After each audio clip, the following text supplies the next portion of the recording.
संपूर्ण आर्थिक क्रियाएं, चाहे वो प्राथमिक, द्वितीयक, तृतीयक या चतुर्थक हो, सभी का कार्य क्षेत्रीय संसाधनों की प्राप्ति और उनके उपयोग का अध्ययन करना होता है।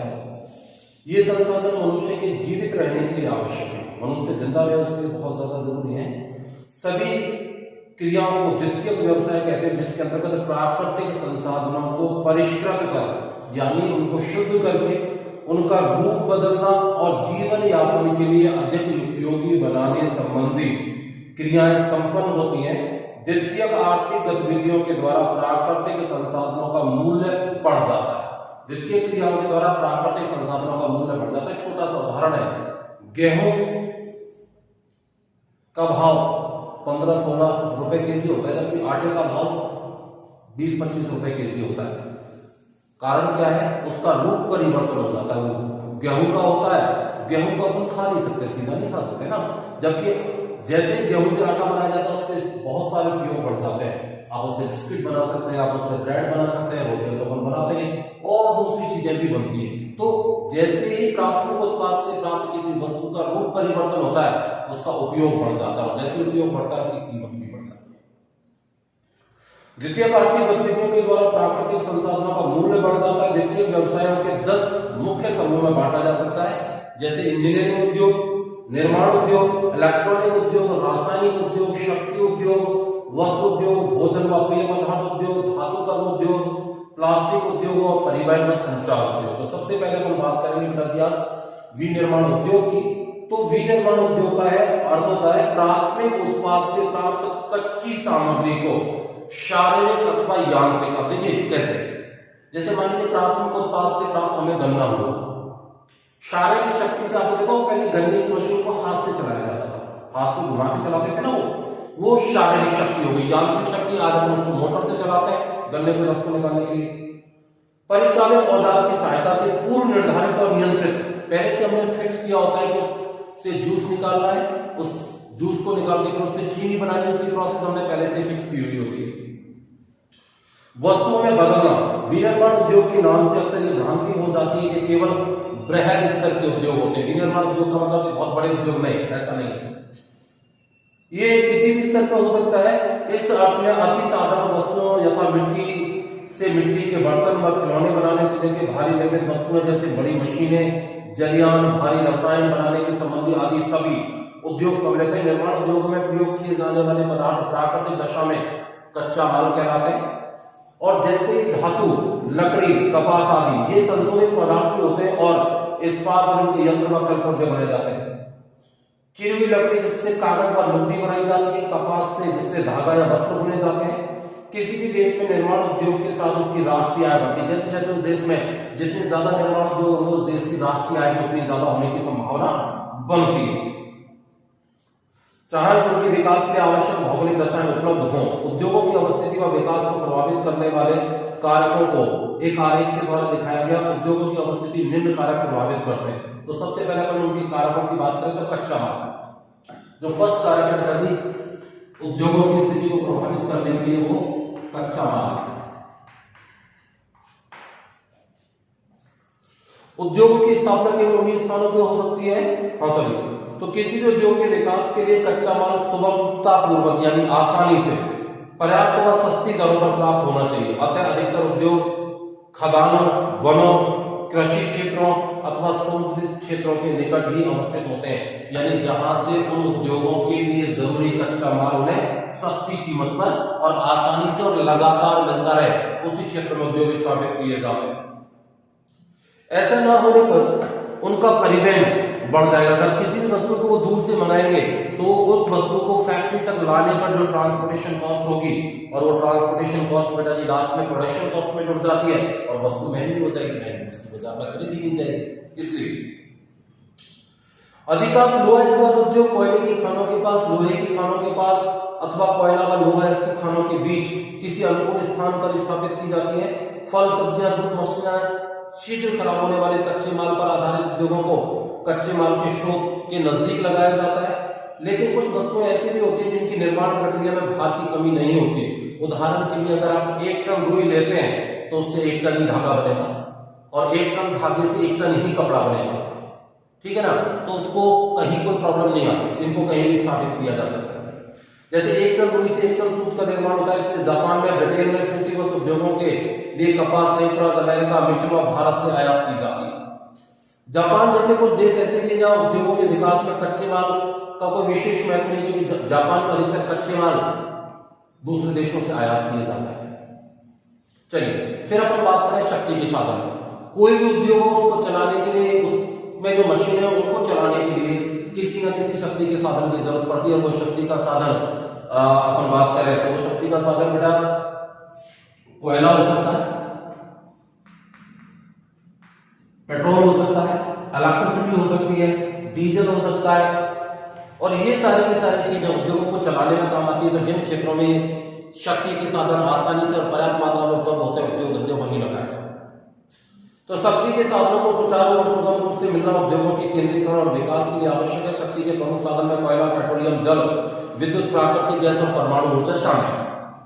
लोह इस्पात उद्योग में भारी उद्योग में कोयले की शक्ति का प्रयोग करते हैं। कोयले की खानों के समीप इसको स्थापित किया जाता है। संयुक्त राज्य अमेरिका, रूस व यूरोपीय देशों के अधिकांश लोह इस्पात केंद्र कोयला खदानों के पास ही अवस्थित है। भारत के प्रमुख लोह इस्पात केंद्र दामोदर घाटी में झरिया और रानीगंज कोयला खदानों के निकट स्थापित किए गए हैं। एल्यूमिनियम उद्योग सस्ते जल विद्युत उत्पादक क्षेत्रों में ही स्थापित किए जाते हैं। जल विद्युत का तारों के माध्यम से संप्रेषण यानी एक जगह से दूसरी जगह पे ले जाना तथा पेट्रोलियम व प्राकृतिक गैसों का पाइपलाइनों के द्वारा आसानी से परिवहन की सुविधा के कारण उद्योगों का विकेंद्रीकरण हुआ है। यही कारण है कि पेट्रोलियम व प्राकृतिक गैस उत्पादक प्रदेश बड़े औद्योगिक देशों में नहीं बने, बड़े औद्योगिक क्षेत्र में बन पाए, क्योंकि उनको आसानी से एक जगह से दूसरी जगह पे प्रवाहित किया जा सकता है। परिवहन व संचार के साधन, देखिए किसी भी उद्योग के लिए परिवहन के साधन बड़े मायने रखते हैं। कारण क्या है? किसी भी उद्योग के लिए कच्चा माल फैक्ट्री तक पहुंचाना एवं तैयार माल को मार्केट तक लाना या पहुंचाना, ये सारा का सारा काम अगर नहीं होगा तो फैक्ट्री में प्रोडक्शन नहीं हो पाएगा, और प्रोडक्शन हो भी जाएगा तो वो सामान मार्केट में नहीं जा पाएगा। तो परिवहन के साधन बहुत अच्छे होने चाहिए, और जहां पर परिवहन के साधन ज्यादा पाए जाते हैं वहां पर उद्योग बहुत ज्यादा जल्दी विकसित होते हैं। तो कच्चे माल की कारखानों तक लाने ले जाने के और तैयार माल को बाजार तक पहुंचाने के लिए तीव्र व सक्षम परिवहन सुविधाएं औद्योगिक विकास के लिए आवश्यक है।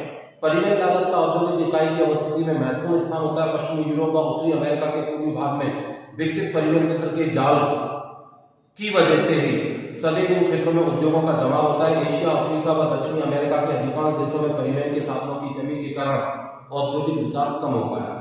परिवहन के साधनों की भांति संचार के साधन जैसे डाक, तार, टेलीफोन, ईमेल तथा इंटरनेट आदि भी औद्योगिक विकास में सहायक है। इसमें उद्योग संबंधी सूचनाओं को आसानी से आदान प्रदान हो जाता है। बाजार, उद्योगों की स्थापना में सबसे प्रमुख कारक उनके द्वारा उत्पादित माल के लिए बाजार का उपलब्ध होना जरूरी है। बाजार से तात्पर्य उस क्षेत्र में तैयार वस्तुओं की मांग एवं वहां के निवासियों की क्रय शक्ति है। विकसित देशों में लोगों की क्रय शक्ति अधिक होना तथा खनन सघन बसे क्षेत्रों के कारण बृहद वैश्विक बाजार दक्षिण व दक्षिण पूर्वी एशिया के सघन बसे बृहद प्रदेश बाजार उपलब्ध करवाते हैं।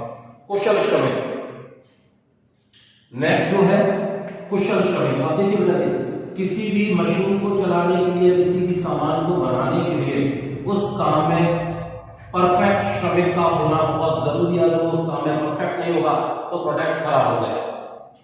तो निर्माण उद्योग में तेजी से यंत्रीकरण और संचालन की वृद्धि होती जा रही है, लेकिन फिर भी उद्योगों को अब भी कुशल श्रमिकों की अधिक आवश्यकता होती है। कंप्यूटर नियंत्रण प्रणाली से युक्त स्वचालित कारखाने जिनमें मशीनों को सोचने के लिए विकसित किया गया है, अब पूरे विश्व में देखी जा रही है। नेक्स्ट है पूंजी। अब देखिए किसी उद्योग को लगाने के लिए पूंजी की बहुत जरूरत पड़ती है। क्यों? अब पूंजी ही वो चीज है, जैसे सबसे पहले अगर उद्योग लगा रहा है तो उद्योग के लिए जमीन खरीदने के लिए पूंजी चाहिए, फिर मशीनें खरीदने के लिए पूंजी चाहिए, बिल्डिंग बनाने के लिए पूंजी चाहिए, कच्चा माल खरीदने के लिए पूंजी चाहिए, वर्कर को पेमेंट देने के लिए पूंजी चाहिए, फिर जब सामान तैयार हो जाएगा तब उसको मार्केट भेजा जाएगा, उसके एडवर्टीजमेंट के लिए पूंजी चाहिए, फिर जब माल बिकेगा तब वापस आएगा। तो बड़ी मात्रा में इसके लिए पूंजी की आवश्यकता पड़ती है। किसी भी उद्योग की स्थापना और संचालन के लिए पर्याप्त पूंजी का होना अनिवार्य है। कारखाने लगाने, मशीनें व कच्चा माल खरीदने, मजदूरों को वेतन देने के लिए पूंजी की आवश्यकता होती है। विकासशील देशों में पूंजी की कमी के कारण आशातीत औद्योगिक विकास नहीं हो पाता है। फिर अपन बात करेंगे बेटा जी जलापूर्ति।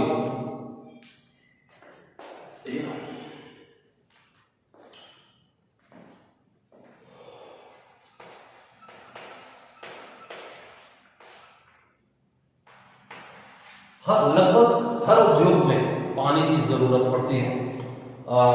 तो किसी निर्माण उद्योग की अवस्थिति पर जलापूर्ति का प्रभाव पड़ता है। लोहा इस्पात उद्योग, वस्त्र उद्योग, रासायनिक उद्योग, कागज उद्योग, चमड़ा उद्योग, आणविक विद्युत गृह आदि कुछ ऐसे उद्योग है जो बिना जल के विकसित ही नहीं हो सकते।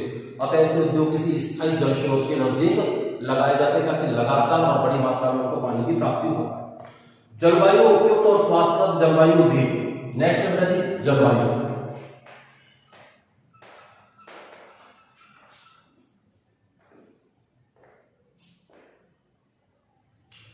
उपयुक्त और स्वास्थ्य जलवायु से श्रमिकों की कार्य क्षमता बढ़ती है। सूती वस्त्र के निर्माण के लिए आर्द्र जलवायु की आवश्यकता होती है। सिनेमा उद्योग के लिए वर्ष भर मेघ रहित आकाश व सूर्य के प्रकाश की आवश्यकता होती है। उपयुक्त जलवायु के कारण ही मुंबई और कैलिफोर्निया में सिनेमा उद्योग तेजी से पनपा है। फिर अपन बात करें उच्च तकनीक।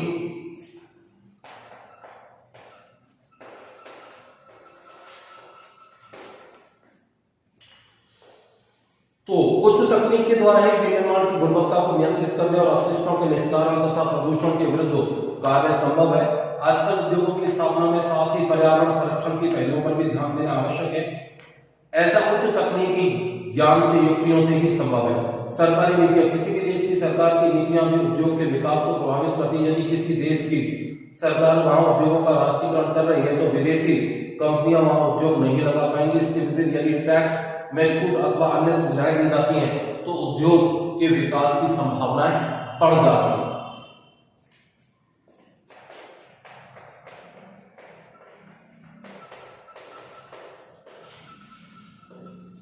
ये सारे के सारे कारण मिलकर किसी भी उद्योग की स्थापना में अपनी महत्वपूर्ण भूमिका निभाते हैं और इन्हीं के आधार पर उस क्षेत्र में उद्योग स्थापित होते हैं। ये तो था बेटा जी अपने उद्योगों की लगाने के लिए आवश्यक दशाओं की बात।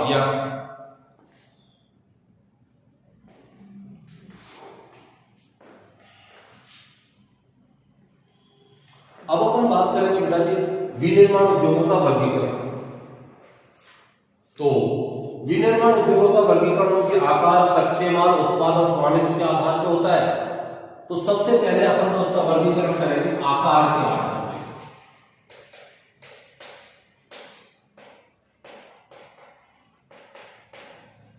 तो इसमें जो है सबसे पहला कुटीर उद्योग है, दूसरा लघु उद्योग और तीसरा है बृहत उद्योग या बड़े उद्योग, जिनको जो भी कहेंगे, या बड़े पैमाने के उद्योग। तो विनिर्माण उद्योगों का वर्गीकरण उनके आकार, कच्चे माल, उत्पाद व स्वामित्व के आधार पर किया जाता है। आकार पर आधारित उद्योगों की बात करते हैं, किसी उद्योग का उसमें निवेशित पूंजी यानी उसमें कितना पैसा लगा है, कार्यरत श्रमिकों की संख्या और उत्पादन की मात्रा पर निर्भर करता है। और आकार के आधार पर उद्योगों को अपन 3 भागों में बांट सकते हैं। तो सबसे पहले अपन कुटीर उद्योग, लघु उद्योग और बड़े पैमाने के उद्योग। तो सबसे पहले अपन कुटीर उद्योगों की बात करें तो ये निर्माण की सबसे छोटी इकाई है। इसमें दस्तकार यानी हाथ से काम करने वाला स्थानीय कच्चे माल का उपयोग करते हैं। कम पूंजी तथा दक्षता से साधारण औजारों द्वारा परिवार के सदस्यों के साथ मिलकर घरों में अपने दैनिक जीवन में उनके उपयोग की वस्तुओं का उत्पादन करते हैं। निजी उपयोग के बाद शेष तैयार माल स्थानीय बाजार में विक्रय कर दिया जाता है। कुटीर उद्योगों के अंतर्गत कुछ ऐसी वस्तुओं का निर्माण होता है जो आधुनिक तकनीक से उत्पादित वस्तुओं में भी प्रतिस्पर्धा करने में सक्षम है। इस उद्योग में दैनिक जीवन में काम आने वाली वस्तुएं जैसे खाद्य पदार्थ, कपड़ा, फर्नीचर, बर्तन, औजार, जूते, मिट्टी के बर्तन, आभूषण, कागज, पत्थर आदि बनाए जाते हैं। भारत में गांव कुटीर उद्योगों के विकास के कारण आत्मनिर्भर थे। गांव में ही लोहार, सुनार, कुम्हार, नाई, चर्मकार, बढ़ई आदि स्थानीय मांग की वस्तुओं की पूर्ति करते थे। ठीक है, ये था कुटीर उद्योग, जिसमें स्थानीय लोगों के द्वारा स्थानीय लोगों की जरूरतों को पूरा करने के लिए स्थानीय संसाधनों का इस्तेमाल करके वस्तुएं बनाई जाती हैं। 3 चीजें, स्थानीय लोगों द्वारा, स्थानीय लोगों की जरूरतों को पूरा करने के लिए और स्थानीय संसाधनों का इस्तेमाल करके जो वस्तुएं बनाई जाती थी वो से अपन कुटीर उद्योग में शामिल करते हैं। अब अपन बात करेंगे लघु उद्योग।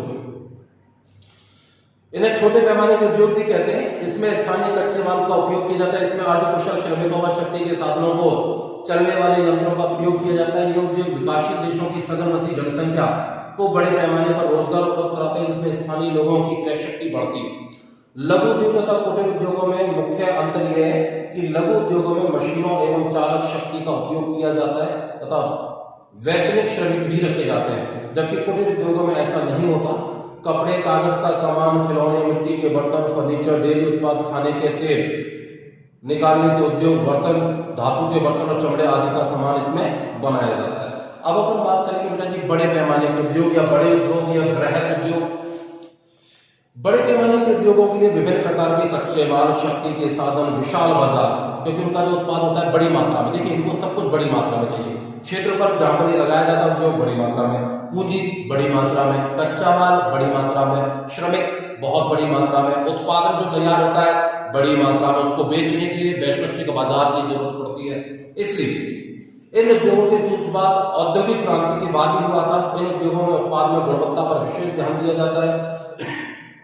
उत्पादन में विशिष्टीकरण बड़े पैमाने के उद्योगों की महत्वपूर्ण विशेषता है। उत्पादित माल को निर्यात किया जाता है। बड़े पैमाने के उद्योग आरंभ में ग्रेट ब्रिटेन, पश्चिमी यूरोप, रूस, जापान आदि देशों में लगाए गए थे, परंतु वर्तमान में इनका विस्तार विश्व के सभी भागों में हो गया है। सीमेंट, सूती वस्त्र, पेट्रो रसायन, लोह इस्पात उद्योग इनके उदाहरण।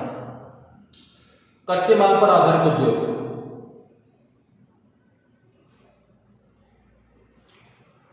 इसके बारे में बेटा जी अपन